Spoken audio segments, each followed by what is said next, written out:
Surgery లేకుండా sciatica, spondylitis, frozen shoulder కి కేవలం 45 నిమిషాలలో నొప్పి లేని అత్యాధునిక చికిత్స ప్రాణ పెయిన్ క్లినిక్. అన్న హ్యాండ్ ఇస్తే తమ్ముడు షేక్ హ్యాండ్ ఇస్తాడని గౌతమ్ వాసుదేవ్ మీనన్ భావిస్తున్నాడా? విడాకులు, నేమ్ చేంజ్ తర్వాత జయం రవి మరోసారి కొత్త నిర్ణయాలు తీసుకుంటున్నాడా? వడా చెన్నై సీక్వెల్లో ధనుష్ ఉండటం లేదా? తెలియాలంటే ఈ సినిమాలకు సంబంధించిన అప్డేట్స్ చూసేయాల్సిందే. దర్శకుడిగా మునుపటిలా మెస్మరైజ్ చేయలేకపోతున్నాడు గౌతమ్ వాసుదేవ్ మీనన్. రీసెంట్ గా వచ్చిన డొమినిక్ ది లేడీస్ పర్స్ కూడా అంతగా ఆకట్టుకోలేకపోయింది.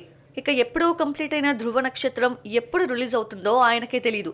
ఇండస్ట్రీలో ఏది శాశ్వతం కాదు. హిట్ అయినా ఫెయిల్యూర్ అయినా ఈ విషయం గౌతమ్ కి బాగా తెలుసు. అందుకే తన ప్రయత్నాలు ఆపలేదు. కొత్త కథలను సిద్ధం చేసుకొని హీరోలకు వినిపిస్తున్నారట. రీసెంట్ గా సూర్య బ్రదర్ కార్తీకి ఓ లవ్ స్టోరీని వినిపిస్తే ఇంప్రెస్ అయి ఫుల్ స్టోరీ ప్రిపేర్ చేయమని చెప్పారట. ఇక కథ నచ్చి గ్రీన్ సిగ్నల్ ఇస్తే సెట్స్ పైకి వెళ్లడమే తరువాయి.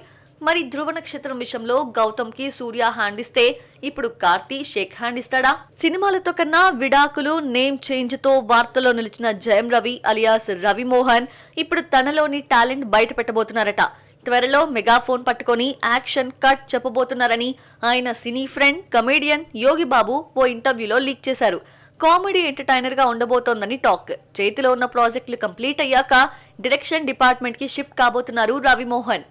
2018లో హిట్ అయిన వడా చెన్నైకి సీక్వెల్ రెడీ కాబోతోంది. త్వరలోనే వడా చెన్నై 2 షూటింగ్ స్టార్ట్ చేస్తామని వెట్రిమారన్ ఓ ఈవెంట్ సందర్భంగా చెప్పాడు.